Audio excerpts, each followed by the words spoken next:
সবার আগে আমি পরমেশ্বর ভগবানকে জানাই কোটি কোটি প্রণাম। তার অশেষ কৃপা ও আশীর্বাদ না থাকলে আমাদের এই ৫ বছরের সুন্দর পথ চলা কখনোই সম্ভব হতো না। আর এই ৫ বছরে আমি একটা জিনিস বুঝেছি, ভালোবাসার চেয়েও বড় হলো আন্ডারস্ট্যান্ডিং আর একে অপরের প্রতি অগাধ বিশ্বাস।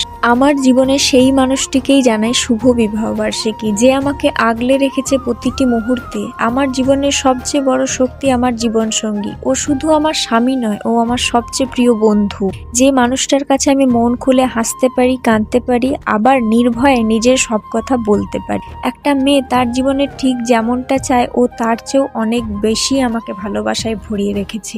অনেকেই দেখেছি বলে ভালোবাসা সময়ের সাথে সাথে ফিকে হয়ে যায়, কিন্তু আমাদের এই ৫ বছরে আমি ওকে প্রতিটা দিন নতুন করে প্রেমে পড়তে দেখেছি। ও শুধু আমাকে ভালোবাসে না, ও আমাকে আগলে রাখে। ওর চোখে যখন আমার জন্য সেই গভীর যত্নটা দেখি, তখন মনে হয় আমি পৃথিবীর সবচেয়ে ভাগ্যবতী মেয়ে।